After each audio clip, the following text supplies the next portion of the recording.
Hello, hello, hello, greetings everybody. I've been having some technical issues, but it seems to be resolved now, so I'm really happy. Good afternoon, I hope you're having a good lunch. Just get myself reorganised. I wasn't expecting it to go live actually, but it's working, so I'm really happy.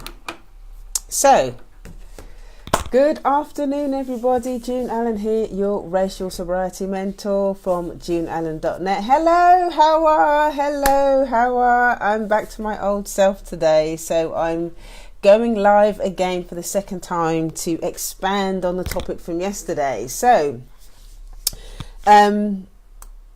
so for those of you that are watching on the replay as well, my name is June Allen from juneallen.net, and I teach black women how to heal from addiction to self-hate with racial sobriety and personal empowerment. So I am also a mum, I'm an entrepreneur, I teach, I speak, I write, I train, all of that good stuff. Anything to do with black women and healing, that's what I'm all about. So what is racial sobriety? I talk a lot about racial sobriety. Racial sobriety is about nurturing the relationship with your blackness. And I help you understand the history of racial trauma. I help you understand addiction to self-hate. And I also help you to heal through revolutionary black self-love with lots of self-compassion, lots of empathy, all that kind of stuff. Hi, Hawa. Thank you so much. Yeah, I'm feeling a lot better today. I've had a bit of a dodgy night's sleep, but I'm here. I was determined to get back on today and have another go. I left the other broadcast up yesterday. I just left it up there. But I just thought today would be a good idea. I had some more thoughts about the stuff that I was speaking about yesterday, so I thought I'll come on and do a proper full broadcast about it. So yeah, thank you for asking. It's really good, and it's nice to see you. Really good to see you. So so for those of you that don't know me, a bit of my background. I went into recovery in 2010, because I was addicted to dysfunctional relationships. I kept finding myself in these relationships with people that were not good for me, and I found it really hard to get out of them.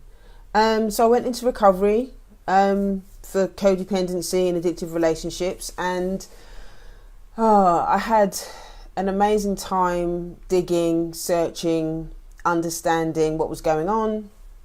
And as a result of that process, I actually found myself realizing that a lot of the reasons why I was the way I was because a lot of internalized racism. I had a lot of my own addiction to self-hate. And as I healed and as I began to understand what was going on with me, I just thought, you know what, I need to share this with other people. So, a few years ago, I just started writing about it and sharing about it and talking about it a lot more and understanding a lot more about what was going on for me. And it was really empowering. And so the more I did it, the more I just thought, you know what, I need to start teaching this. And, the rest is history. So here I am. Teaching and sharing and empowering other sisters to do the same. And it feels really good. So that's a little bit about my background. So today's topic is all about 7 ways that, that we give away our black power and how we can get it back. If you know someone that might be interested in this topic, tag them, share them, tag your aunties, tag your sisters, tag your aunties, tag your mums, tag your dads, whoever you think might be interested in this, your church folks. Share the yard lovage. But before we get into the content, I'm just going to go through some housekeeping. So hi, for those of you that have just joined. So housekeeping, number 1 is I've got a new date for the book club. There's a new book club, Sacred Sister Book Club, which is happening on the 16th of February. Really excited about that. And it's all going to be about racial stress. This time. So it's not just an ordinary book club.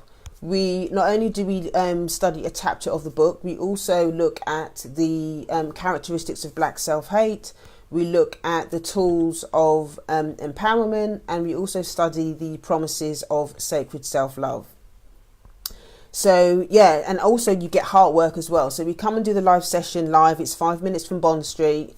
And after that, I email some journal prompts and some audios as well, so to kind of support you through that process. And you also get a Sacred Sister starter kit as well. Now I've kind of added that into the cost of the live as well. So there's quite a few things that you're going to get from this one session. And that's what makes this session so different. I didn't want people to just come to the live session and you know, experience that and then kind of go off until the next session. It was important for me to create a connect in between the sessions as well, so you can explore whatever we discuss in the lives at a deeper level. And also, you know, we stay connected as a group, so you begin to build relationships with the other sisters in the group that are learning and growing. So that's it. So, and also the heart work and the reflections and stuff, the audios that I send after the session. If you don't live in London and you're not able to attend live, those audio sessions are also available to people that want to still participate in the group but can't make it live. So if you go to the link in the description, it's heal.juneallen.net. There's another link in there that will take you straight to the Sacred Sister page, and you can find out all of the information on there. So that's number one, the Sacred Sister Circle Book Club. Number two is because of the Sister Circle session is all about racial stress, I was thinking I might do an extra masterclass, an online masterclass about racial stress, specifically about like white fragility and black boundaries and stuff like that. If you are interested in me doing that masterclass, send me a DM and let me know if you're interested. If enough people are interested, then I'll do that as a separate masterclass online so more people can attend. So that's housekeeping number two. The last one, housekeeping number three, is we're coming up to Mother's Day again, which is going to be happening in March. So I've decided that I'm going to relaunch the program for wounded daughters. I did a huge I wouldn't want to call it a boot camp, but I did sort of like a boot camp quite thing for for daughters that had been abused by their mums, by their black mums. So I talked a lot about, you know, how racism is internalized within the family, how to deal with, you know, how to improve your relationship with yourself, how to build self-confidence, journaling, all that kind of stuff. There was a lot of stuff that I did last year, and a lot of people have been asking me about it recently, actually. So I thought, you know what, I'm going to relaunch that course. So if you're interested in doing that course, I haven't quite decided the details of what I'm actually going to incorporate in this course. But if you've got a difficult relationship with your mum, you struggle with your relationship with your mum, and you want to learn how to set boundaries, how to build your self-confidence, to really start to rebuild that sense of self, and understand, you know, some of your mum's behaviour,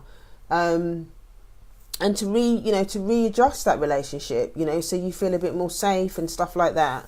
If you're interested in that, then if you go to the link in the description, heal.juneallen.net, there's a link there which will actually take you to the waiting list for the Wounded Daughters course that's coming up in March. So you can do that there. Okay, so that's the housekeeping. So for those of you that have just joined, my name is June Allen from juneallen.net, and I teach black women how to heal from addiction to self-hate with racial sobriety and personal empowerment. So today's topic is all about 7 ways that we give away our power. 7 ways that we give away our power. Now, as I go through these 7 things, and we get into the content, I want you to remember these 3. I have 3 requests, three rules that I'd like you to think about. Number 1, if you don't understand anything that I'm saying, if I'm using terms that I don't understand or whatever, then ask questions. You know, I'll normally do a Q&A session at the end. Sometimes I'll do it in between, but yeah, just ask questions. If you watch it on a replay and you don't feel comfortable to kind of leave comments below the actual live itself, then send me a DM.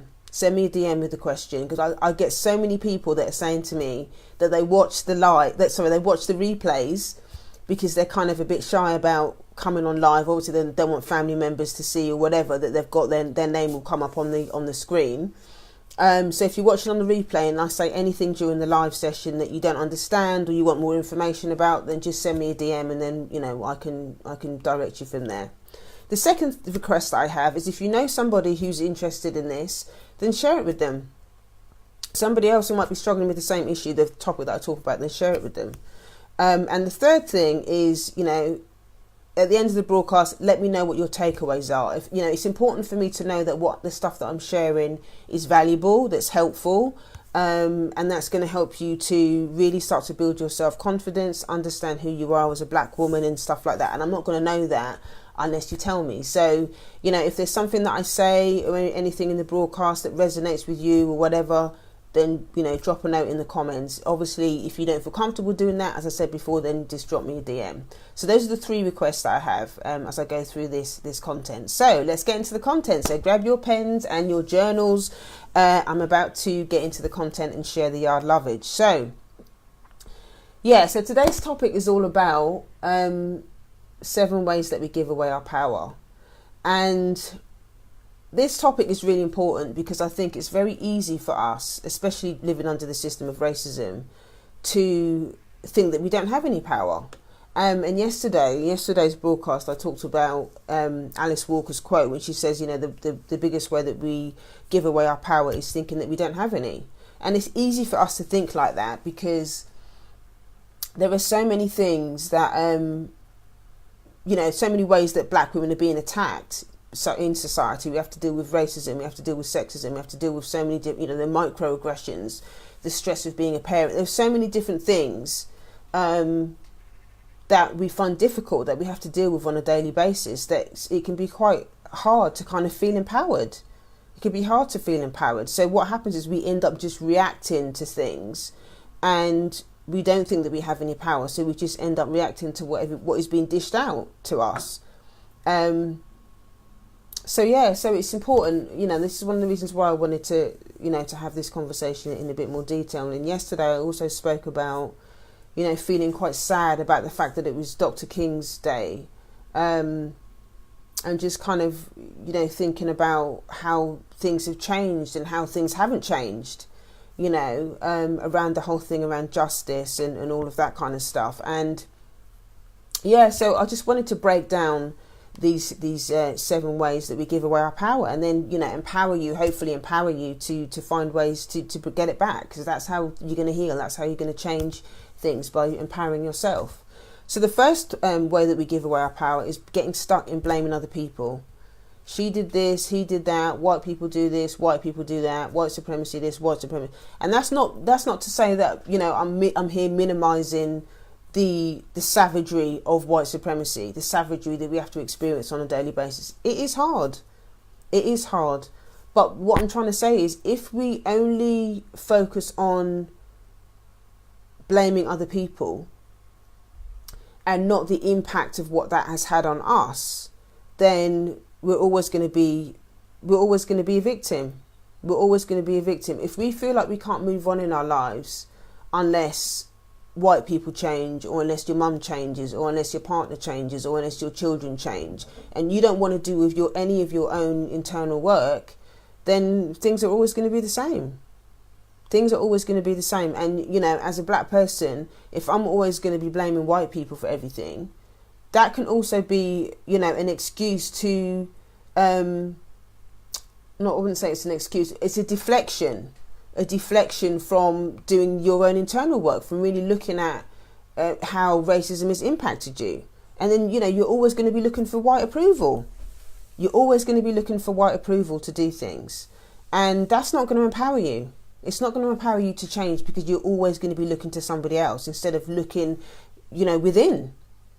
And that's really important. So that's number 1, blaming others. Number 2, I kind of touched on it a little bit in the first one, is being obsessed with what white people are doing. I see this a lot. In the black community. And it's hard not to, in a way, because the stuff that goes on is just horrendous, and it's ongoing, and it's painful.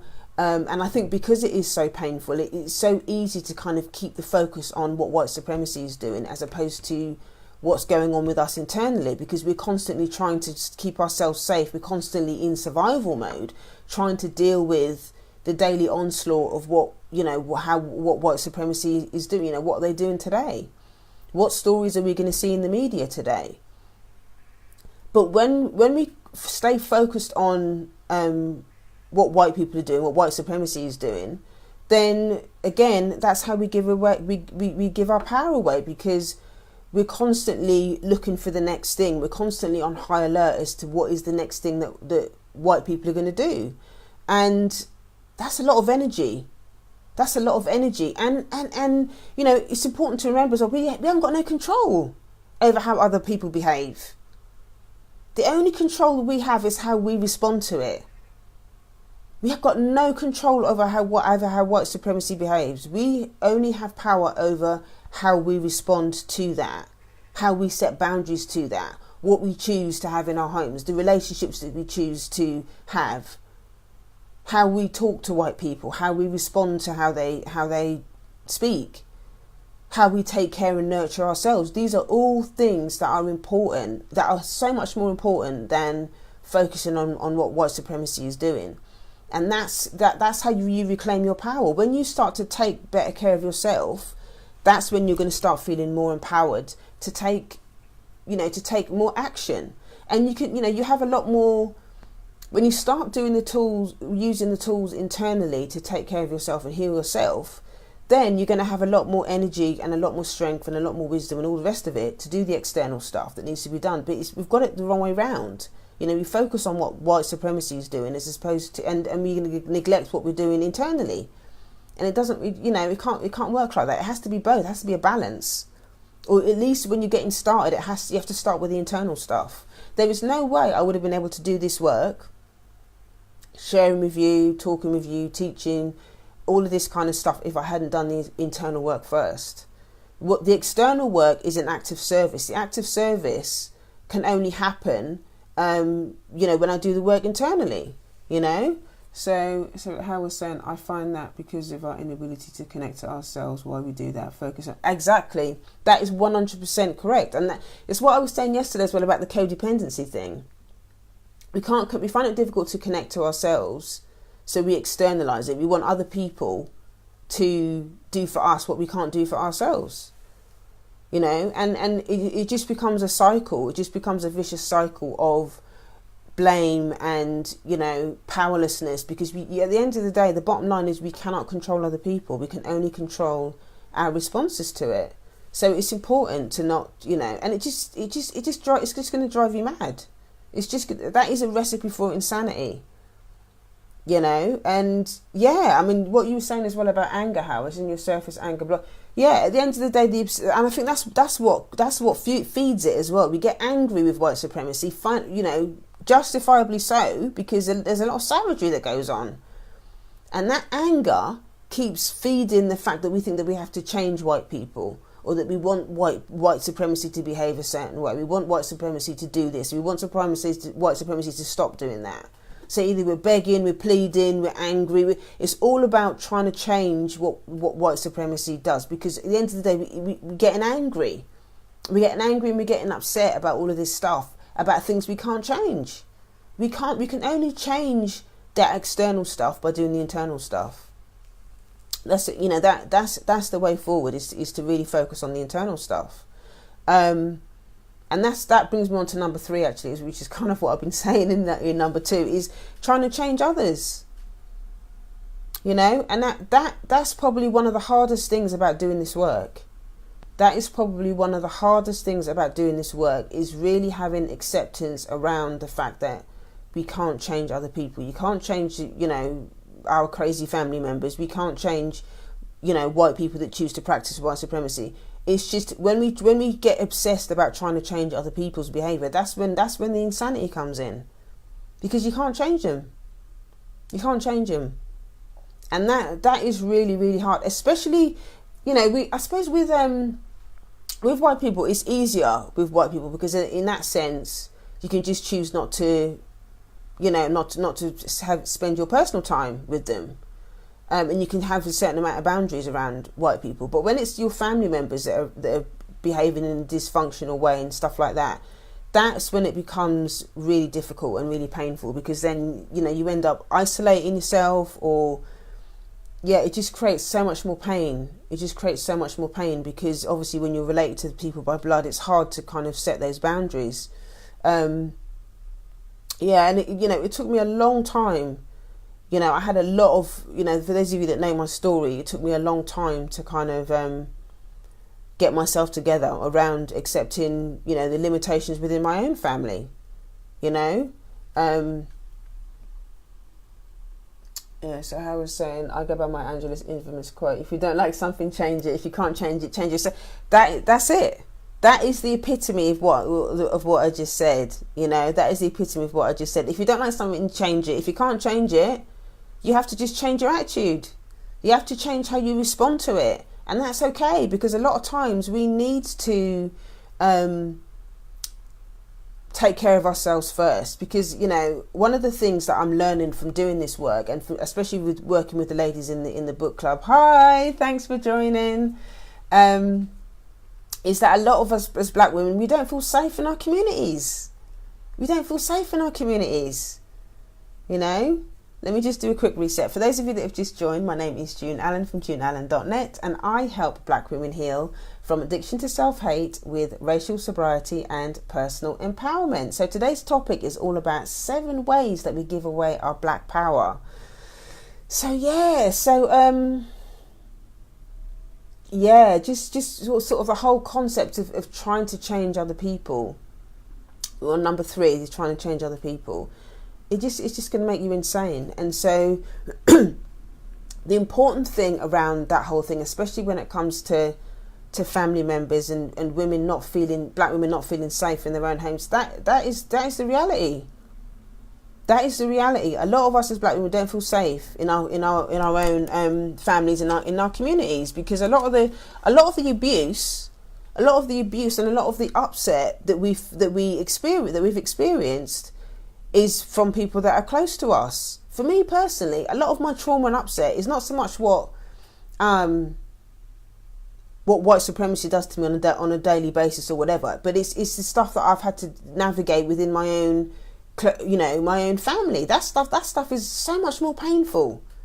Even though I understand that the system of white supremacy is actually behind all of that anyway, because the recycled stuff, the trauma that's within my family is just recycled trauma as a result of white supremacy. So it kind of like goes in a big circle, if that makes sense. But yeah, the definition of insanity, Howard, is doing the same thing over and over again and expecting a different result. And a lot of us get trapped in that because we don't know how to get out of it. We don't know how to get out of it, you know. And if you're in a place at the moment where, you know, you really want to start your healing journey, I actually created a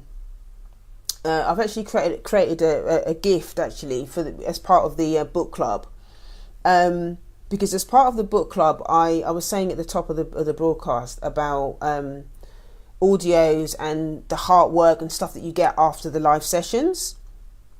But what I've done is I've actually given you an opportunity to actually get the first session of the live. The first session of the audios and the heart work and all the rest of it from the very first session. So if you go to the click the link in the description, heal.juneallen.net, and go to the Sister Circle Bell Hooks Book Club page. Click that link. It will take you over there, and you will get an opportunity to download those sessions for free. Even if you haven't read the book yet, you'll still be able to do the journal prompts and all the rest of it, because the audios and the journal prompts are set up for you to begin exploring yourself, exploring how you feel about your own black femininity, how you feel about your wellness. So yeah, it's a free ebook. So if you click the link in the description, you'll be able to download that for free. And yeah, I just wanted you to get, if you've not, especially if you've not been to the book club before, that audio in the first session of heart work is going to give you a really nice introduction and a taste of, you know, what happens in the sessions. So yeah, I really hope that you enjoy that. So click the link if you're interested in that. So that's number 3. So number 4, the fourth reason that we give away our power is that we're not educating ourselves. We're not educating ourselves about racism, and a lot of us still think that, you know, we still think that racism is just about calling somebody the N-word, you know, somebody calling you the N-word, which obviously, you know, when racism is that blatant, you know, it's obvious that that's racism. But racism has evolved over the years. It's evolved and it's changed so much. And I think it's important. It's an important part of our healing process. You know, an important part of us staying well is to keep educating ourselves on how it evolves. You know, these days it's a lot more subtle, especially here in the UK. You know, you're not going to get people walking around in KKK hoods or whatever, you know, in the UK, but it's a lot more subtle. It's a lot more, it's harder to detect. It's a lot more like microaggressions and stuff like that. So it's very different. It's very different. And, you know, if you know Dr. Welsing's work, Dr. Frances Cress Welsing, or Neely Fuller's work, you'll understand that, you know, they talk about 9 areas of people activity. So it's economics, education, entertainment, labour, law, politics, religion, sex and war. So there's, you know, these different things, the way that racism kind of subtly weaves itself into the fabric of society. It's important for us to understand racism and to be aware of it, because if we're not aware of how racism is externally, we're not going to be able to understand the internal impact of what it has on us. If you're interested in Dr. Welsing's book, I don't know if I've got it here, it might be in the other room actually. No, I don't have it with me. Oh, here it is. That's Dr. Welsing's book, The ISIS Papers, and that's going to really give you an idea of why racism is here. You know, I love Neely Fuller's work. Neely Fuller's work is about what is racism. I don't have his book here. I should always keep them to hand, actually. Yeah, Neely Fuller's book. If you go to producejustice.com, I'll put a link in the comments when I come out of it. You can get his book directly from his website, and his book is specifically about what is racism. Dr. Welsing's book is about why racism is here. So she looks more at the psychology of racism and the fact that you know, racism is all about fear of genetic annihilation and all of that kind of stuff. And she really goes in, and it's an amazing book. And that might be the next choice actually for the book club next year. So I'm quite excited about doing that. But yeah, so her work is great for that. So if you really want, you know, some really deeper understanding exactly of what racism is, and why racism is the way it is, then those 2 books are amazing opportunities to learn that stuff. So educate yourself about what racism is. You can't heal yourself from racism until you understand what it is in the first place, you know. And so that's number 4. Number 5 is actually educating yourself internally, the emotional intelligence around racism. What does your internalized racism look like? It's going to be different for different people. And this is one of the reasons why in the book club I talk about the characteristics of black self-hate, because unless you understand how you've ingested it, you're not going to be able to change it. So in the book club, you know, I go through specific things, specific behaviours that we practice as a community. And you might not identify with all of them, but the whole reason of having that list is for you to be able to, you know, make a decision. Oh, okay, well, identify with this one, that one, and whatever. And then you can start to change those behaviours through the tools and through the promises and all the other things that I share about in the book club. If you do actually purchase the book club, purchase your book club ticket, you do actually get the starter kit, which actually includes all of the promises, all of the tools, all of the characteristics of black self-hate, and they weren't actually included in the previous one. So if you got your ticket for the next one, that is actually included in the next session. So yeah, it's important to understand that. It's important to understand that, because I think that to have those benchmarks of, you know, what black self-hate looks like for you, and what tools you can use to overcome it, and what the promises are. You know, how do you know if you love yourself? How do you know if you love yourself? Having those benchmarks are there, so then you can think, oh wow, yeah, now I felt like that today, so now I know that the old behaviour that I was practicing is beginning to fade, because I know what it means to love myself. Everybody talks about, oh, you have to love yourself, but what does it actually mean? What does it actually mean in practical terms? What does it look like on a daily basis? What does it look like as a parent? What does it look like as somebody who's in a relationship with somebody else? What does black self-love look like in a dysfunctional, when you're trying to love yourself inside a dysfunctional family? Unless that stuff is broken down for you, you're not going to understand what it looks like. You've got no benchmark, you've got no goal to actually work towards. That is the reason why this book club is so important.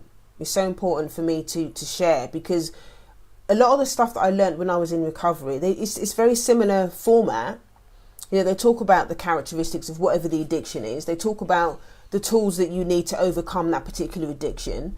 And then they talk about the promises, what it's going to look like when you overcome that addiction. So what I've done is I took the principles that I learned in the recovery rooms, and I switched them for behaviour and tools and empowerment things that apply to us as black women.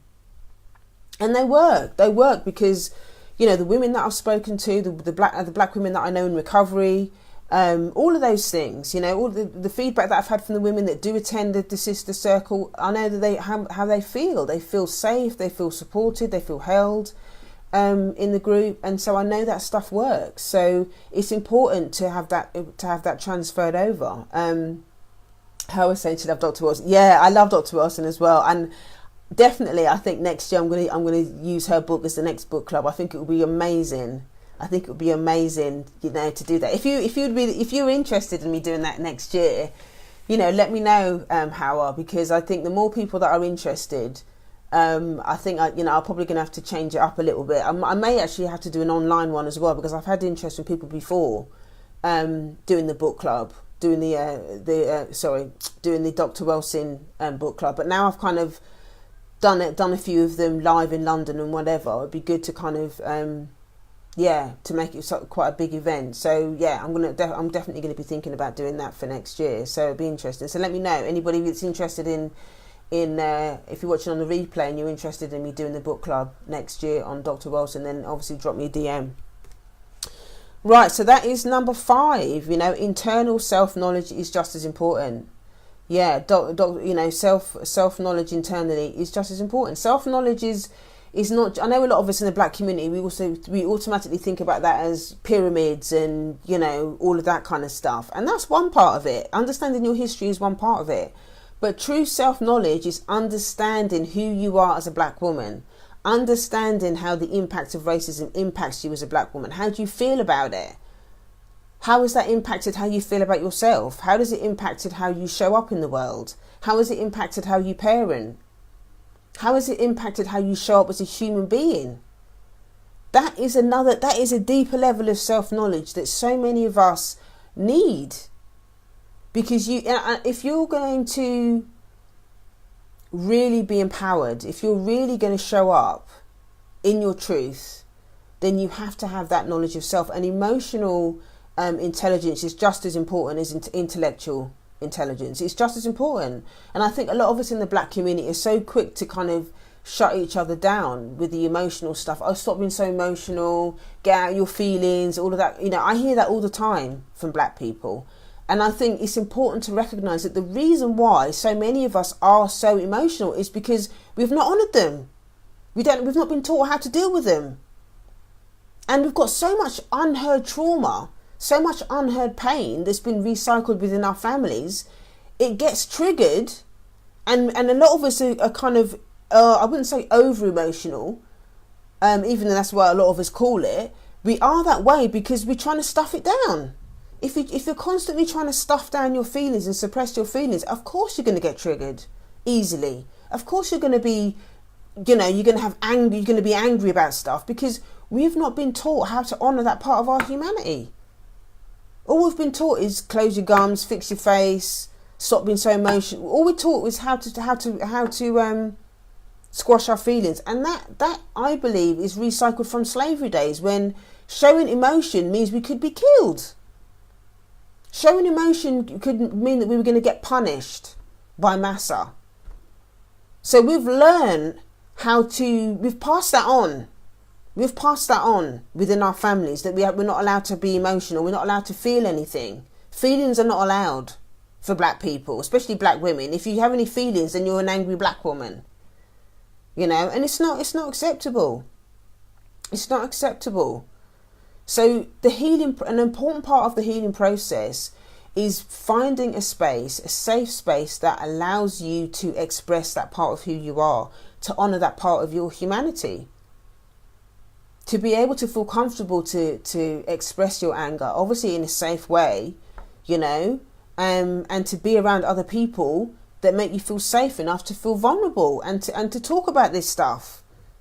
You know, there's been a few times in you know, in the workshops that we've done in the book club and stuff, where, you know, when women have cried, not cried because they feel bad, but just tears of because they feel relieved. They feel relieved because they've finally found a space that allows them to be human. And also the relief in realising that there are other black women that feel the same. There are other black women that feel the same as them, and there are other black women that were scared to be vulnerable around other black women because they were always told that they have to close their gums or fix your face. And for the first time, they're allowed to be vulnerable in a place that's not going to judge them for it. They're not going to judge them for it. I was very, very clear from the outset in setting up that space that I wanted that space to be nurturing, and for the number one emotion to be self-compassion, because a lot of us don't know how to be compassionate to ourselves. We're so used to being in environments that are aggressive or shut down or numb. We're so used to being around family members and each other, and we treat ourselves like that we don't know how to be gentle with ourselves. We don't know how to be tender with ourselves. All we know is to keep grinding. All we know is to, you know, to be strong and to just not to deny anything about ourselves that's soft and gentle, because it hasn't been safe. It's become unsafe for us to be like that with each other, because the next person is going to try and shut you down. But we can't it's just saying, sorry, forgive me if I don't pronounce your name correctly. Is that Infenti? Have I pronounced that correctly? Infenti? When you're constantly told to smile. Exactly. Smiling for what? Why should we be smiling when we don't feel like it?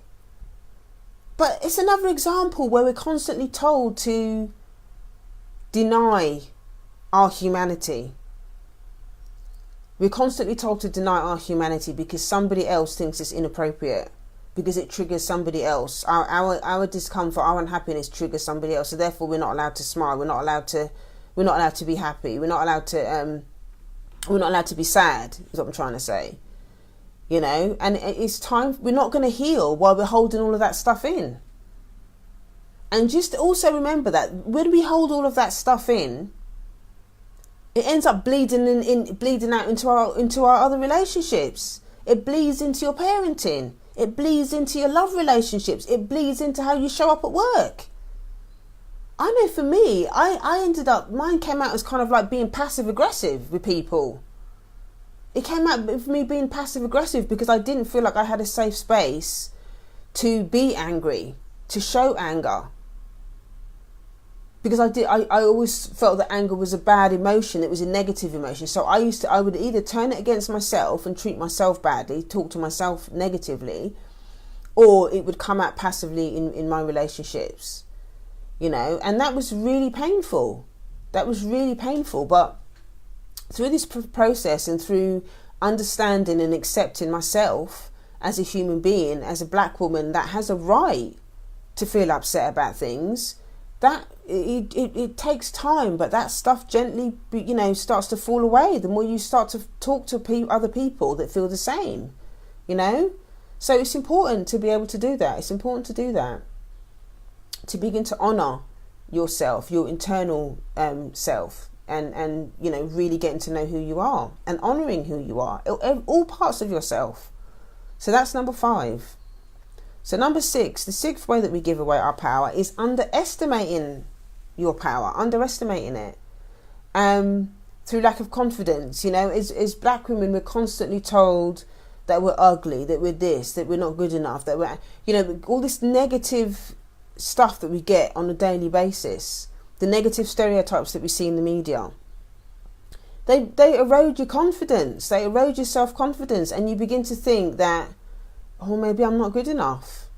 Maybe I'm not good enough. Maybe I'll, you know, I'm just going to keep myself quiet in this little corner and not say anything and just do as I'm told. And that doesn't mean to say that I'm saying that you should go out and make yourself unsafe. There's a difference between keeping yourself safe in certain spaces that can't hear you or whatever, but also standing in your truth. You know, there's a difference between the two. But after all of the things that we've been through and the constant, you know, oppression that we're under, it's really, it's hard to stand up and not give your power away to other people, you know? So Zena's saying, bleeds is such an appropriate word because we are hemorrhaging the grief of our parents. Exactly. And hemorrhaging as well is a great word. It bleeds out. So even though we might be thinking, oh, I'm holding my anger in, or I'm not going to, you know, I'm not going to talk to that person about how I feel, or I'm not going to talk to that family member about how I feel, or I'm not going to talk to my therapist about how I feel, that stuff doesn't go away. That pain doesn't go away. It gets buried and it comes out in other ways. It gets buried and it comes out in other ways. How was saying, I think we as women, sometimes we can perpetuate the negative imagery of ourselves, sometimes so more than men. That is so true. And that's what I mean when I talk about recycling it. That is spot on, Howard. That's exactly what I mean when I'm talking about recycling it. That's what it means when it becomes internalized. That's exactly what it means when it becomes internalized. And that's how white supremacy operates. Because then what happens is, we internalize the negative stereotype. We project. We kind of stand in that. We sit in that. We judge, like you're saying, Howie. We judge ourselves. We judge each other. And then what happens is we get blamed for our own oppression. We get blamed for our own oppression. You know, one of the things that really, really burns me about, like in the music industry and stuff in particular, you know, I find it really painful seeing people like women like Cardi B, and all these other hip hop people or whatever that are, you know, always shouting about the N word and that, you know, that are twerking and just, I don't know, there's kind of like a sense of dignity that seems to have been lost. You know, and I'm sorry, like, for people that like Cardi B, but she's got such a filthy mouth. Where's the dignity in that? You know, where's the dignity in that? Where's the dignity in having such a filthy mouth? How is that good for her energy? You know, and I understand that people that speak that way, again, that's kind of like how our frustration, our oppression. That's how it comes out. That's what I'm saying. That's another example of how it bleeds out, how it comes out. If you're not conscious of your anger, if you're not conscious, who's laughing at me? So you are laughing at me because I'm talking about Cardi B. If you're not conscious of your anger, yeah, and you're constantly absorbing it or whatever, that's how it's going to come out. So it's going to come out in the way that you speak to people, in the way that you show up in the world, you know? And yeah, it's so complex, this stuff. It's so complex, you know? But yeah, like you're saying on the broadcast, you know, we judge each other, we pull that stuff, we project all that, in therapy we call that projection, when we pull that stuff out on other people. We can't hold it ourselves, or we're not processing it ourselves. It's like a pressure cooker. So we end up vomiting it out on other people. You know, we end up vomiting it out on other people. So how we're saying, I think we're a product of our environment. I wonder if anyone pulled her aside and honestly told her, Cardi B, I know for myself I didn't have that. And then Fenty's saying, a new generation wants to be trophy wives rather than thinking of building for themselves, and the media is doing blame.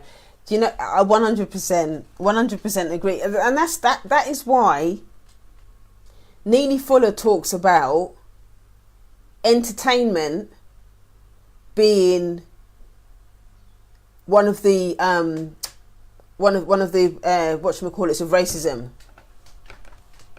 He talks a lot about entertainment being one of the systems of racism, because it's like, we're allowing ourselves to be fed all that crap, and after a certain amount of time, if we're not conscious of this stuff being fed in our brain, we just absorb it.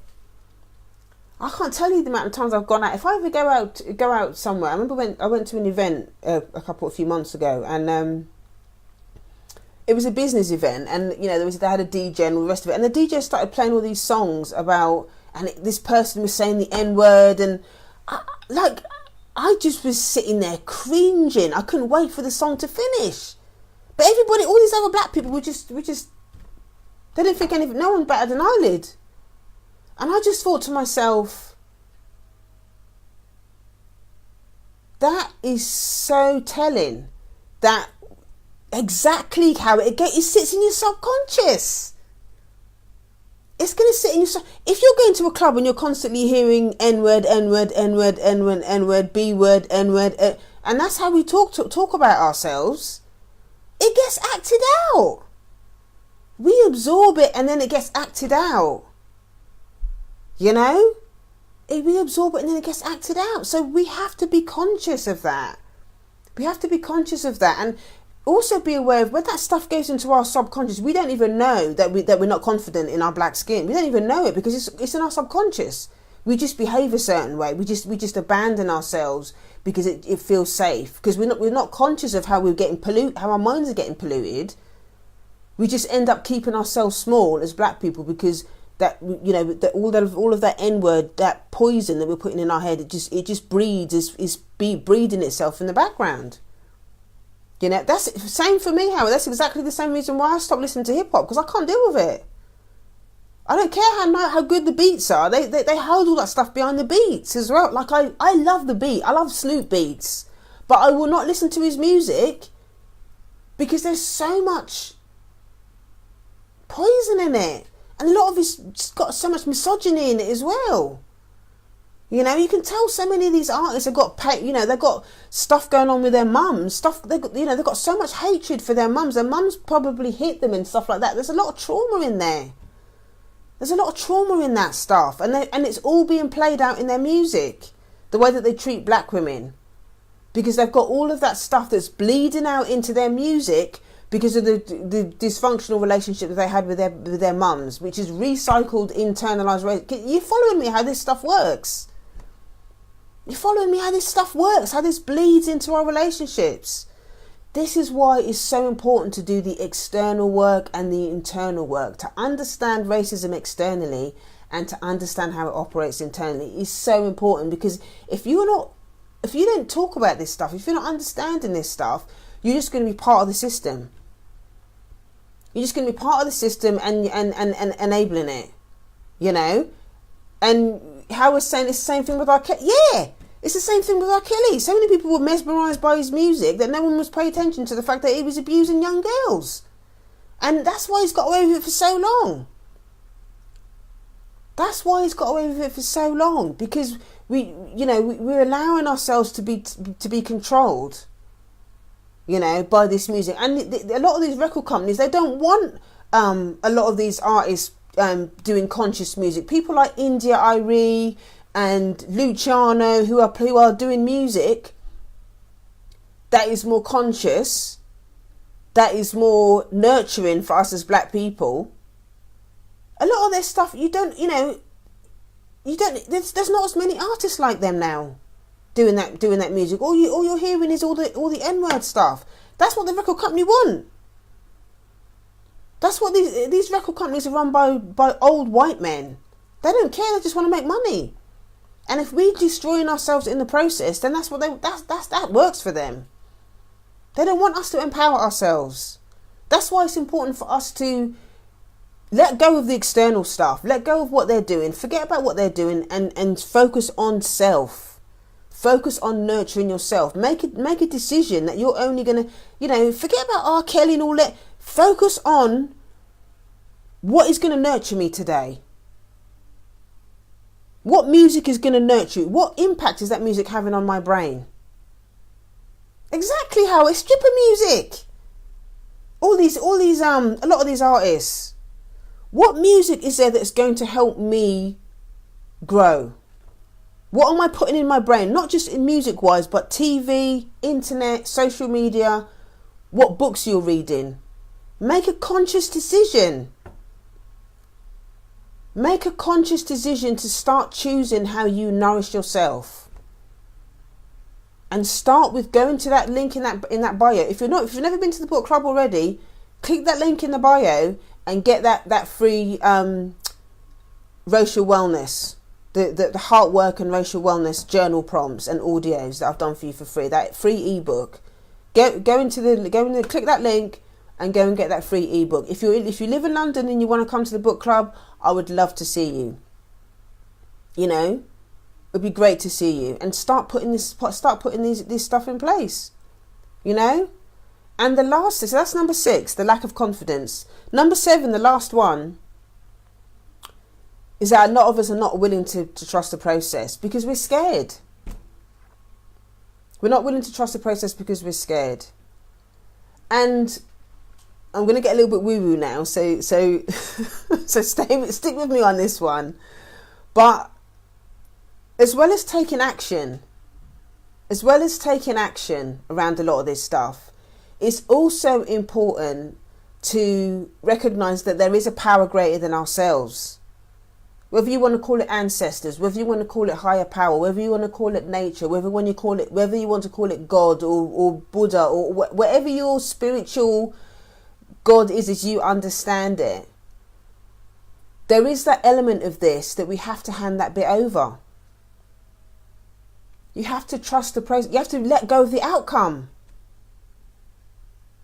You have to let go of the outcome. And so many of us are so attached to, oh, well, if I do that, then what's going to happen? If I do this, then what's that person going to say? If I do this, how's that person going to feel about me? How are white people going to feel about me if I do that? What are white people going to say about me if I do that? If I do that, are black people going to say this about me if I do that? Are black people going to think that I'm being white if I do that? And we end up just staying in the same place. We end up staying in the same dysfunctional relationships, and nothing's ever going to change because we're afraid. And I'm not saying that being afraid is a negative thing, because fear is there to tell us when things feel unsafe.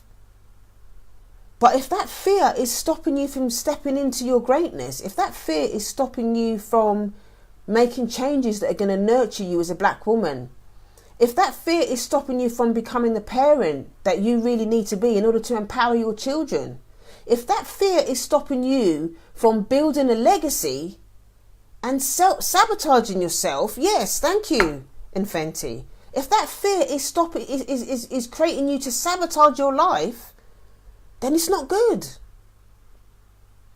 That fear is teaching you what needs to happen. A lot of times, if you're scared of something, that's what needs to change.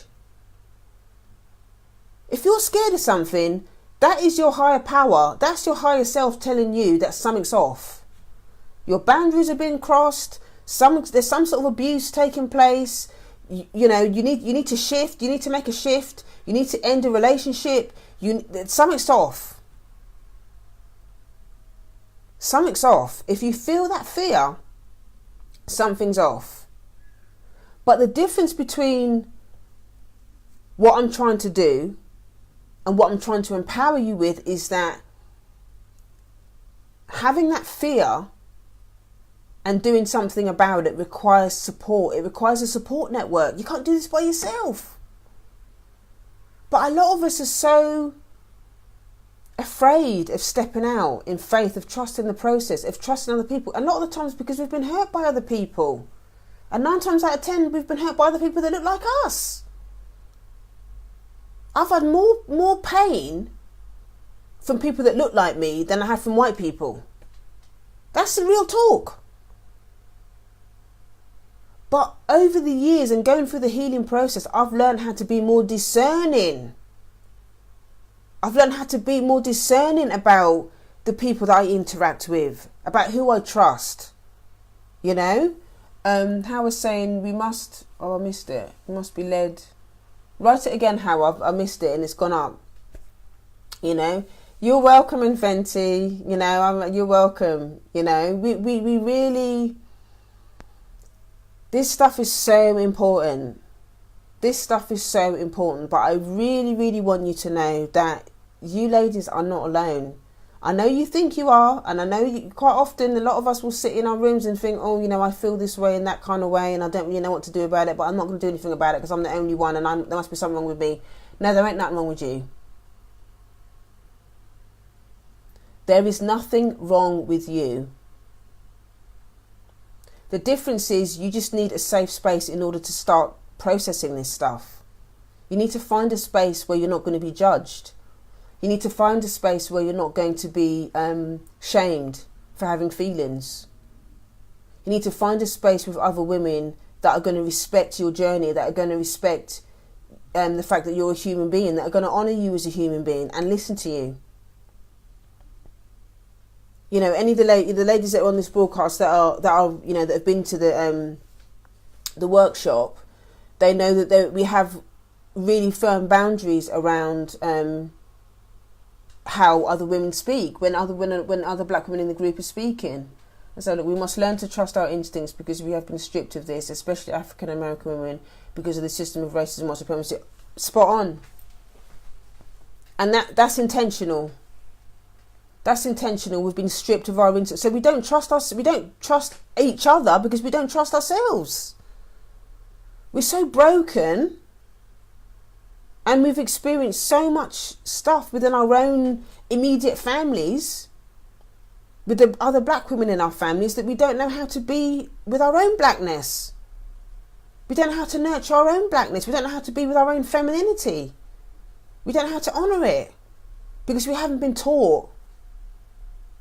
Because we haven't been taught. We've been raised by generations upon generations of other black women that have carried their own pain, that haven't had a space to look at their own pain, that haven't had the tools to deal with their own pain. So they end up just passing it on to us, and passing it on to us, and passing it on to the next generation, the next generation. And there comes a point where we have to just draw a line under the sand and say, I'm no more. That's why I'm so passionate about doing this work, because when I first went into recovery, I was like, I'm not putting my daughter through this. I've got a 10-year-old daughter. You know? Howard's been in the book club and she's saying, yeah, it's a beautiful, nurturing space, the book club. We can stop and... Exactly. That's the... thank you for sharing that, Howard. Thank you for sharing that, Howard, because... And we do the meditations. Yeah, all of that is intentional. All of that is intentional because it's important for me to create a space for black women to feel calm and to feel like they're being heard and to feel empathy. And to also feel that they're not by themselves, and that when the sisters in the circle are speaking, that the other women in the group, they respect those boundaries, and they respect that what that other lady is saying is what that lady is saying is true for that sister. So we accept what that sister is saying because that's her experience, and we don't judge her for that. And in doing that, it starts to build trust within the space. It starts to build trust with the other sisters. Some of the sisters in the group, you know, we've got a WhatsApp group as well, because not all the sisters are on social media. So there's also a WhatsApp group. So what we do is, you know, there's little things that we share in the group, and some of the sisters, they chat to each other, and they're starting to build little friendships and stuff like that. And that's really, really important. That's how you start to rebuild sisterhood from a place of trust. Because we're all trying to do the same thing. We all want to heal. And there's too many healing spaces out there that are not having these sorts of conversations about the fact that we feel anxious around healing with other black women. But the space that I've built in the workshop creates that space for us to be able to have those sorts of conversations. And the relief is that when one person says it, everybody else is free to say that because everyone feels the same. And that reduces the anxiety and reduces the stress and creates a space of trust. Because everybody, and it reduces the anxiety for everybody, because everybody feels anxious about it, about healing with other black women. Because especially if you've experienced a challenging relationship with your mum, or a challenging relationship with your siblings, or a challenging relationship with other black women that have bullied you at school or as a child or whatever it is.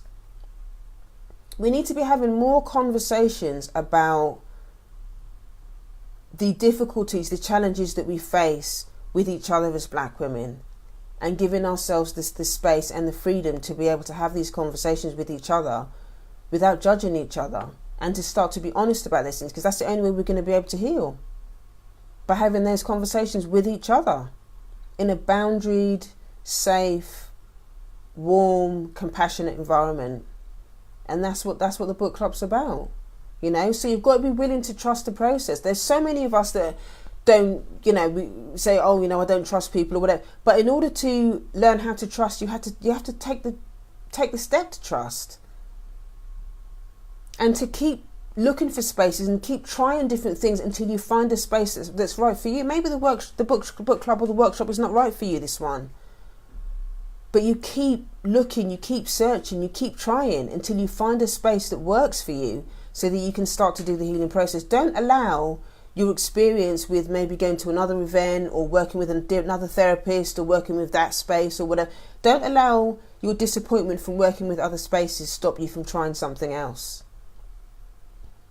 Because then you're just sabotaging your own healing. Don't sabotage your own healing. Try something else, and you keep searching, you keep looking until you find what you need. And then when you find what you need, you do the work. You embrace the space and you do the work. You know? Trust the process. You know? Trust the process. And when you do that, that's when you start getting the little wins. That's when you start... that's when things start to change. That's when things start to change. That's when things start to really happen. That's when you start trusting yourself. That's when you start loving yourself. That's when your relationships start to shift, because you start to trust your inner wisdom. You know, how I was saying before about us, you know, losing our instinct as black women. When you start doing this work and you start really starting to look at, you know, what your needs are around this stuff, that's when you start to get your instinct back and you start to learning to trust yourself. You know, that's really when you can start to trust yourself.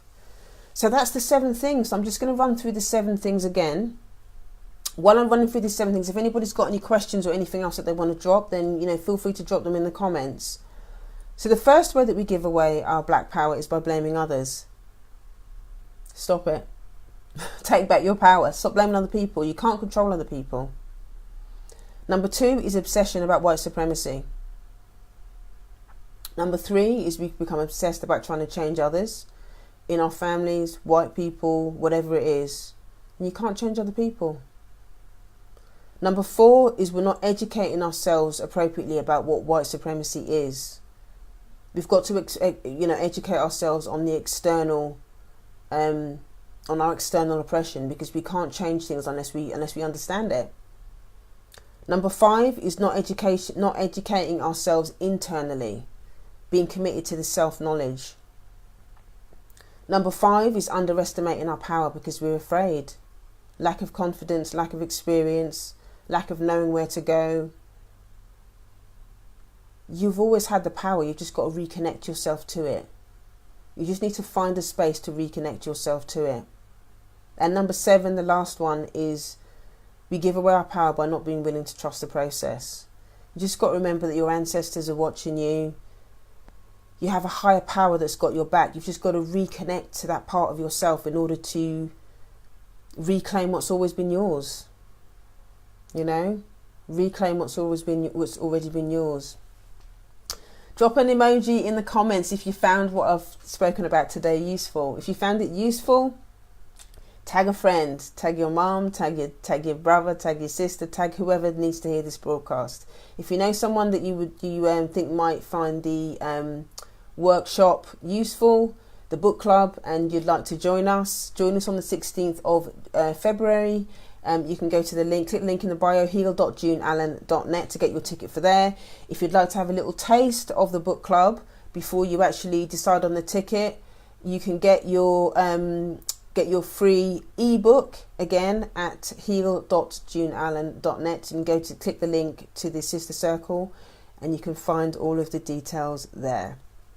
So leave your takeaways, leave what you're taking away in the comments. If you're watching this on the replay and you'd like to, share your thoughts, share your comments, and you feel a bit uncomfortable about sharing it in the comments, drop me a DM. If you've got any other questions or anything, obviously you can drop me a DM. If you'd like to work with me one-on-one about anything that you'd like to talk to more about, anything that I've shared in this broadcast, you can schedule a call with me at callme.juneallen.net. That's me, June, signing off for this session. I will see you next time. So have a lovely day and enjoy yourselves. And I will see you soon. Take care. Bye-bye. See you next time.